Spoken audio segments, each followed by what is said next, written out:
ക്ഷേത്രത്തിൻ്റെ പ്രശസ്തി പോലെ തന്നെ ഉയർന്ന ക്ഷേത്രകവാടത്തിലെ ആർച്ച്. ഞാനിപ്പോൾ തമിഴ്നാട്ടിലെ ശിവഗംഗ ജില്ലയിൽ കാരൈക്കുടി നഗരത്തിൽ നിന്നും 17 കിലോമീറ്റർ, തിരുപ്പത്തൂർ കുന്ത്രക്കുടി സംസ്ഥാന പാത 35-ൽ തിരുപ്പത്തൂരിൽ നിന്ന് 12 കിലോമീറ്റർ അകലെ പിള്ളയാർപ്പെട്ടി എന്ന ഗ്രാമത്തിലാണ്. ഇവിടെയാണ് കർപ്പക വിനായകരുടെ പുരാതന ക്ഷേത്രം സ്ഥിതി ചെയ്യുന്നത്. ട്രെയിനിൽ വരുന്നവർക്ക് കാരൈക്കുടിയാണ് ഏറ്റവും അടുത്ത റെയിൽവേ സ്റ്റേഷൻ. നമസ്കാരം പ്രിയ ഭക്തജനങ്ങളെ, ടെമ്പിൾ വോയേജിൻ്റെ പുതിയൊരു വീഡിയോയിലേക്ക് എല്ലാവർക്കും സ്വാഗതം. പൂജാസാധനങ്ങൾ, പൂക്കൾ, മാലകൾ, തേങ്ങ എന്നിവ വിൽക്കുന്ന ധാരാളം കടകൾ. ആഗമലിഖിതങ്ങൾ അനുസരിച്ച് ഈ ക്ഷേത്രം 1238-നും 1291-നും ഇടയിൽ നിർമ്മിച്ചതാണെന്ന് അറിയുന്നു. 1300 വർഷങ്ങൾക്ക് മുമ്പ് ഒറ്റക്കല്ലിൽ നിർമ്മിച്ചതായി വിശ്വസിക്കപ്പെടുന്ന ഈ ഗുഹാക്ഷേത്രം ഒരു ചെറിയ കരിങ്കൽ മലയുടെ കിഴക്ക് ഭാഗത്താണ് കൊത്തിയെടുത്തിരിക്കുന്നത്. ഏകദേശം 6 അടി ഉയരമുള്ള കർപ്പക വിനായകരുടെ പ്രതിഷ്ഠ വടക്കോട്ട് അഭിമുഖമായി കാണുന്നു. ക്ഷേത്രത്തിനകം ആശ്ചര്യത്തോടെ മാത്രം കാണാൻ കഴിയുന്ന ശില്പവേലകൾ നിറഞ്ഞതാണ്. ഈ കാണുന്ന വളരെ പഴയ കെട്ടിടമാണ് ക്ഷേത്ര ഭരണസമിതിയുടെ ഓഫീസ്. ആ നാട് ഭരിച്ചിരുന്ന ചെട്ടിയാർ രാജവംശത്തിൻ്റെ 9 പൂർവിക ഹിന്ദു ക്ഷേത്രങ്ങളിൽ ഒന്നായ ഈ ക്ഷേത്രം AD 714 അവരുടെ പാരമ്പര്യത്തിൽ സ്ഥാപിതമായതാണ്. മഹേന്ദ്രവർമ്മൻ എന്ന പല്ലവ രാജാവിൻ്റെ കാലത്തിന് 2 മുതൽ 5 നൂറ്റാണ്ട് വരെ മുമ്പ് വരെ പഴക്കമുള്ളതാണ് ഈ ഗുഹാക്ഷേത്രമെന്നറിയുന്നു.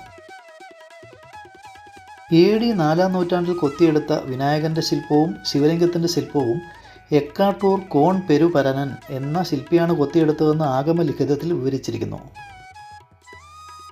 വിനായകൻ, ജ്ഞാനത്തിൻ്റെ ദേവൻ, ഭക്തരുടെ ആഗ്രഹങ്ങൾ കർപ്പകം പോലെ നിറവേറ്റുന്നതിനാൽ ഇവിടെ കർപ്പക വിനായകൻ. വടക്കോട്ട് അഭിമുഖമായി ഇരിക്കുന്ന വലംപിരി വിനായകനെ ആരാധിക്കുന്ന ഭക്തർക്ക് എല്ലാ ഐശ്വര്യവും സമ്പത്തും ലഭിക്കുമെന്ന് വിശ്വാസം. ഇത് ക്ഷേത്രത്തിൻ്റെ വടക്ക് ഭാഗം. ഒരു വലിയ ക്ഷേത്രക്കുളം 2 ഏക്കറോളം വലിപ്പം കാണുമെന്ന് എനിക്ക് തോന്നുന്നു. ഒരു വലിയ പ്രകൃതിദത്ത പാറക്കെട്ടിൽ കൊത്തിയെടുത്ത ഗുഹാക്ഷേത്രമായതിനാൽ പ്രദക്ഷിണത്തിന് വഴിയില്ല. 2 കൈകളുള്ള വിനായകൻ വലതു കൈയിൽ മധുരപലഹാരങ്ങൾ പിടിച്ചിരിക്കുന്നു. അദ്ദേഹത്തിൻ്റെ തുമ്പിക്കൈ വലതുവശത്ത് വളഞ്ഞിരിക്കുന്നതിനാൽ വലംപിരി വിനായകൻ, ഇടത് കൊമ്പ് തകർന്നിരിക്കുന്നത്. സമ്പത്തിൻ്റെ നാഥനായ കുബേരനും ഈ ക്ഷേത്രത്തിൽ ആരാധന നടത്തിയിരുന്നു എന്നത് ഐതിഹ്യം. ഈ ക്ഷേത്രത്തിലെ പ്രതിഷ്ഠയെ മരുതവൃക്ഷം എന്ന പേരിൽ നിന്ന് മരുതീശ്വരർ എന്നും വിളിക്കുന്നു. മറ്റൊരു പ്രത്യേകത പശുപതീശ്വരൻ്റെ പ്രതിഷ്ഠ. ശിവനെ പാലർപ്പിച്ച് ആരാധിക്കുന്ന പശു ഈ ക്ഷേത്രത്തിലെ മാത്രം പ്രത്യേകതയാണ്. മറ്റു ക്ഷേത്രങ്ങളിൽ നിന്നും വ്യത്യസ്തമായി തിരുവീശ്വർ, മരുതീശ്വർ, സെഞ്ചടേശ്വരർ എന്നീ 3 ശിവലിംഗങ്ങളും 3 ദേവി, ശിവകാമിയമ്മൻ, വടമലർ മങ്കൈയമ്മൻ, സൗന്ദര്യ നായക അമ്മൻ എന്നീ പ്രതിഷ്ഠകളും ഇവിടെ ദർശിക്കാം. ഈ ക്ഷേത്രത്തിൽ കാർത്യായനി പ്രതിഷ്ഠയെ ആരാധിക്കുക വഴി ചൊവ്വാദോഷം മൂലം വിവാഹ തടസ്സമുള്ള സ്ത്രീകൾക്ക് പരിഹാരം ലഭിക്കുമെന്ന് വിശ്വസിക്കപ്പെടുന്നു. ഒരു കൂട്ടം ശില്പികളുടെ വർഷങ്ങൾ നീണ്ട പ്രയത്നം. ശ്രീകോവിലിൻ്റെ തെക്ക് ഭാഗത്ത് 7 കന്യകമാർ, ഭൈരവസ്വാമി തൻ്റെ നായ സോമസ്കന്ദനോടൊപ്പം, കാർത്തികേയൻ വള്ളി ദേവസേനയോടൊപ്പം, കിഴക്കും വടക്കും ഭാഗങ്ങളിൽ 2 വലിയ ഗോപുരങ്ങൾ. വിനായക ചതുർത്ഥിയും തമിഴ് മാസമായ വൈകാശിയിലെ ബ്രഹ്മോത്സവ രഥഘോഷയാത്രകളും പ്രധാന ഉത്സവങ്ങൾ. നാട്ടുകോട്ടൈ നഗരതാരങ്ങൾ എന്ന സമിതിയാണ് ക്ഷേത്രഭരണം കൈകാര്യം ചെയ്യുന്നതും നിയന്ത്രിക്കുന്നതും. ആയതിനാൽ ക്ഷേത്രത്തിൻ്റെ ഉൾഭാഗം വീഡിയോയോ ഫോട്ടോയോ എടുക്കാൻ സാധിച്ചിട്ടില്ല. സദയം ക്ഷമിക്കുക. ഇതാണ് ഈ ക്ഷേത്രത്തിൻ്റെ കിഴക്കേ നട. പ്രത്യക്ഷത്തിൽ വലിയ കൽമണ്ഡപവും ഈ ക്ഷേത്രത്തിലെ വലിയ ഗോപുരവും. പക്ഷേ കർപ്പക വിനായകൻ്റെ പ്രതിഷ്ഠ വടക്ക് ദർശനത്തിൽ ഇരിക്കുന്നതിനാൽ വടക്കേ നടയിലൂടെയാണ് അധികവും ദർശനത്തിന് വരുന്നവർ പ്രവേശിക്കുന്നത്.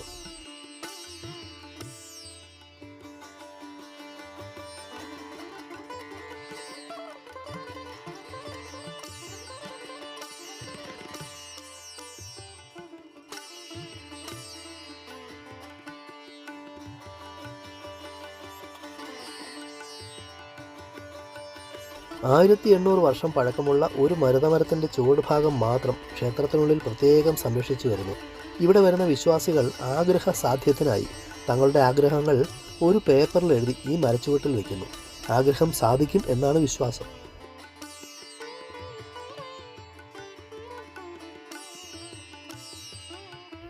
ഇത് വടക്കേ നടയിലെ ചെറിയ ഗോപുരം. മുമ്പിൽ ഓലമേഞ്ഞ് തടികൊണ്ട് നിർമ്മിച്ച ഒരു മണ്ഡപം.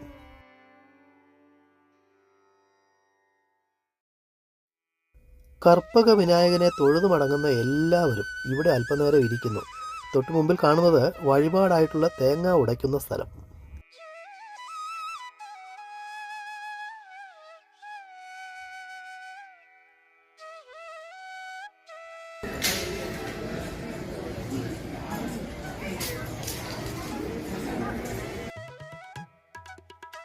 ക്ഷേത്രത്തിൻ്റെ വെളിയിലൂടെ ഒന്ന് ചുറ്റി നടന്നതാണ്. ഞാൻ നിൽക്കുന്നത് നേരത്തെ പറഞ്ഞ ക്ഷേത്രം സ്ഥിതി ചെയ്യുന്ന കരിങ്കൽ മലയുടെ തെക്ക് പടിഞ്ഞാറ് ഭാഗം. ഈ ഭാഗത്തുകൂടെ ക്ഷേത്രത്തിലേക്ക് പ്രവേശിക്കാൻ സാധിക്കില്ല.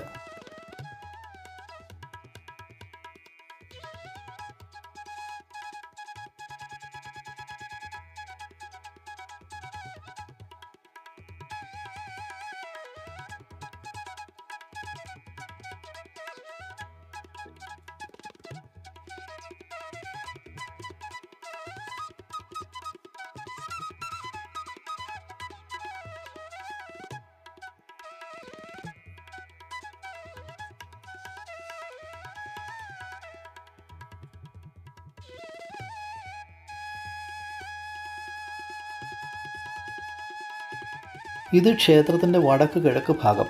മറ്റൊരു പാറയുടെ മുകളിൽ ഒരു ചെറിയ ക്ഷേത്രം. അടച്ചിരിക്കുന്നതിനാൽ പ്രതിഷ്ഠ അറിയാൻ സാധിച്ചില്ല.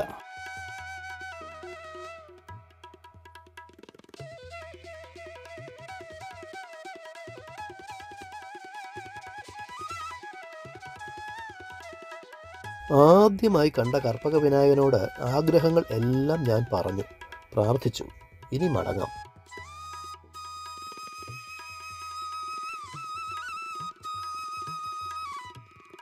ഈ ക്ഷേത്രം മാത്രമാണ് ഇവിടുത്തെ പ്രധാന ആകർഷണം. അല്ലാതെ നോക്കിയാൽ പിള്ളയാർപട്ടി എന്ന ഈ ഗ്രാമം ഇനിയും വികസിക്കേണ്ടിയിരിക്കുന്നു. എത്രത്തോളം വിശ്വാസികൾ വന്നാലും അവരെയെല്ലാം ഉൾക്കൊള്ളാനുള്ള സൗകര്യം ഈ ക്ഷേത്രത്തിന് ചുറ്റിലും ലഭ്യമാണ്. അതുപോലെ കാർ പാർക്കിംഗ് സൗകര്യവും ലഭ്യമാണ്.